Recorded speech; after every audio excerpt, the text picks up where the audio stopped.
So good afternoon, I'm Ivan Tisra, I'm a postdoc researcher at MMEF Lab, which is part of the University of Geneva. And we make this work in collaboration with Professor Ruth Elliott from Heriot-Watt University, Marcello Mortillaro and Professor David Rudolph, both from University of Geneva. So this work is entitled Real-Time Simulation of Virtual Humans' Emotional Facial Expression, Harnessing Autonomic Physiological and Musculoskeletal Control. So we are focusing on expressive facial behavior for virtual human. So in the literature, most of the method create a direct link between basic emotions and facial expression. While in real life, there is a lot of physiological clues that are important in emotion recognition. So we can see, for example, in the picture, that we understand that the person is scared, not only because of the musculoskeletal movement, so the eyebrow going up, but also the skin and the eye reaction. So also in real life, you probably experience, for example, having a friend being sad, but who want to hide it. So he will try to smile in front of you, while you will see that he will be pale and will try to ask if there is any problem.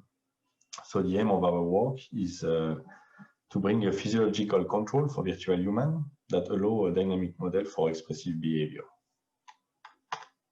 So a short state of the art.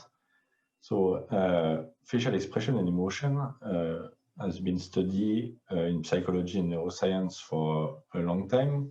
There is a lot of work in order to classify and to understand facial expression and emotion.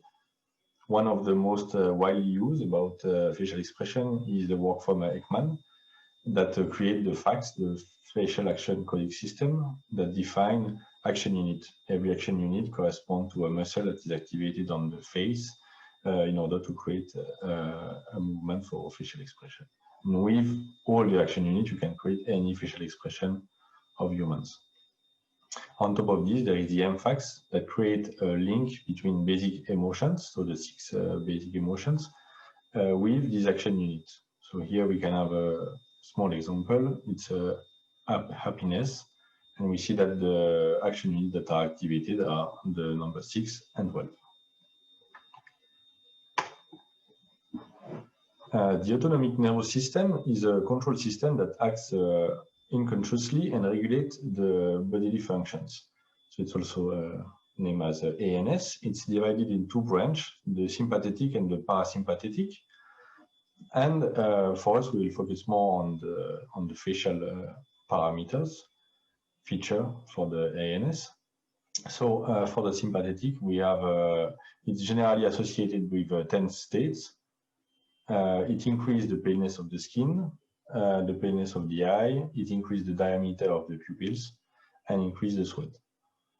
On the opposite side, we have the parasympathetic, associated with relaxed states, and it increases redness of the skin, redness of the eyes, reduce the pupil diameter, and can produce some tears. So there is some work that has been done in order to study the link between this autonomic nervous system and emotions.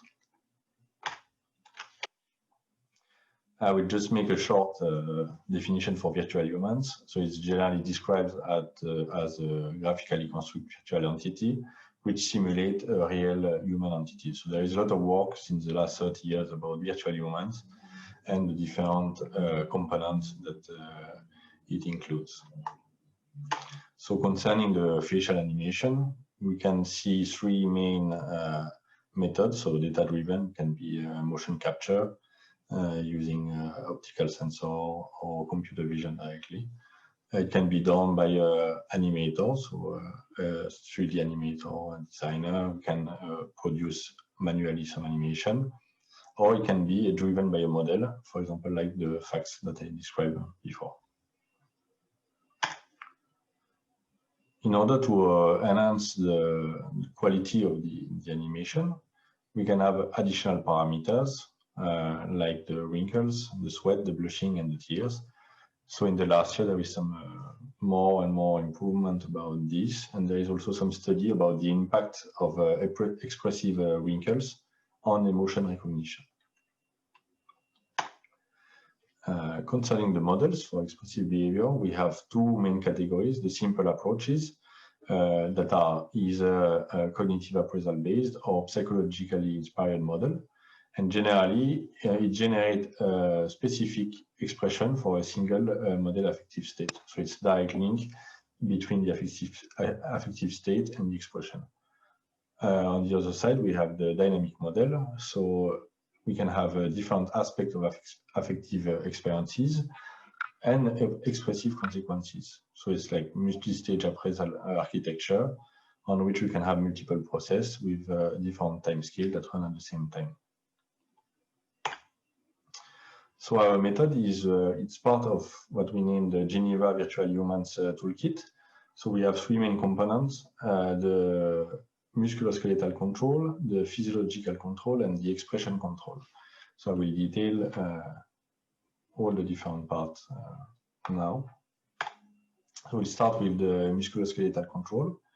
So we are using FACS. So we have a mapping of the action units. So for this, we create an abstraction layer on which we can control, we mix both the control of blend shapes and joints in order to have these 29 main action units. So it has been done in collaboration with a certified action unit coder in order to create these action units. So we can activate it, mix it together, and it creates a different expression. Then for the musculoskeletal control, we have the oculomotor system. So it's based on a state-of-the-art technique. We can calculate the convergence. We can set a fixation area, select the blinking frequency, and finally, all the thing is driven by a 3D interest point that we can manipulate in real time. So in order to increase the realism, we also develop a dynamic wrinkle system based on a tension map. And so for every triangle of the face, we are calculating the tension of the triangle in real time. And then we compare this current state with the relaxed state that give us either relaxed or stretched state. And by using this value, we will change the normal map in order to create this virtual bump on the face of the avatar. So here we can see on the video that we can debug the tension. So the blue corresponds to relax and the red to stretch. And here we have the effect without the color visualization. The next part for the physiological control is the skin tone. So one of the key elements is to be able to control the skin tone from a pale state to a high redness state. So we develop a dedicated shader that basically combines the texture of the skin with a thickness map that represents the distance between the skin and the blood vessel. And then by playing with this value, we can either increase the distance between the skin and this vessel in order to make it more pale, or contrary to make it closer and give this redness effect. For the physiological aspect, we also develop a skin sweat method. So it's based on 2D fluid simulation. So the idea here is to have 2D simulation running on the background, and the result of this simulation is applied on the smoothness and on the normal layer. We choose to use 2D instead of 3D fluid simulation because it would be too expensive to run every frame the collision and to handle the collision, especially for animated character. So the 2D approach was a good option for us, and it was better than a simple static sweat layer, let's say, that will not move, because here we can really control the number of particles of sweat, and also it's dynamic, so it's moving during the time. We develop an eye control module. So here we can, using our shader, we can control the pupil diameter, the eye sclera redness, and the cornea wetness. So this can be set in real time based on our need. And finally, for the physiological aspect, we develop a lacrimal system. So the first thing is a tier 9 mesh that represents the accumulation of lacrimal liquid between the lower lid of the eye and the eye. And on top of this, we have a 2D simulation, similarly to the sweat. So here we can instantiate some tiers, and every tier will have a different path and will be following the physics law. So if the head is moving, for example, it will have a different direction. So finally, with all these parameters, we have ANS control. So it is the high control of all the parameters related to the sympathetic and parasympathetic tone. So the sweat, the skin, for example, the high sympathetic will be sweat and pale. Everything is linked into a high-level parameter that we can control in real time. We can also mix them and blend them together. The next part is the expression control.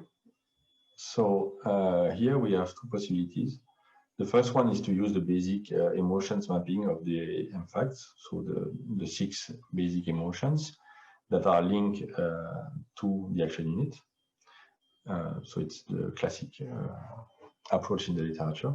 And we also make the link with the appraisal dimension based on Scherrer theory, where instead of using this basic emotion, you have other parameters such as novelty and certainty, and this drives our emotions. Here we have a small example where we can see the same way we can activate the corresponding emotion, blend them together. Concerning the implementation, so we create the avatar on Character Creator, which is a commercial software, but every avatar can use any kind of avatar from commercial software or open source tools. The only thing is we perhaps need a bit of change in the shader due to the topology of the avatar. It has been implemented on Unity 3D using the HDRP render pipeline, and the shader were designed in ShaderGraph, which is a visual scripting tool to create shader. So we run at a stable 60 frames per second, the demo. So we create a standalone application on which the user can interact with the different options, as we saw in the previous video. So there is a graphical user interface on which you can select the different parameters, and you can render facial expression in 4K photo or video that can be used for experiment, for example, in psychology. Another aspect that we develop is an authoring tool for facial animation. So it's a keyframing system where you can control the different action unit, but we can also control the sympathetic and parasympathetic parameter. So like this, you can have access and create easily animation that you can play after in your program, and also have this physiological control at the same time. So for the conclusion, so we introduced the Geneva Virtual Humans toolkit. We have the control of the physiological parameter for the face, musculoskeletal control, and expression control. We can apply it to various characters. The main limitation we have is the lack of validation, as our experiment had to be postponed due to the current situation with the COVID. We want to measure the uncanny valley effect, and also we want to see the impact of emotion recognition with the different physiological parameters. And the future work for us is to give the possibility for external models to drive a virtual agent that we make by using standard BML language. So any researcher can have access to this virtual human without having to make the graphic aspect. Thank you.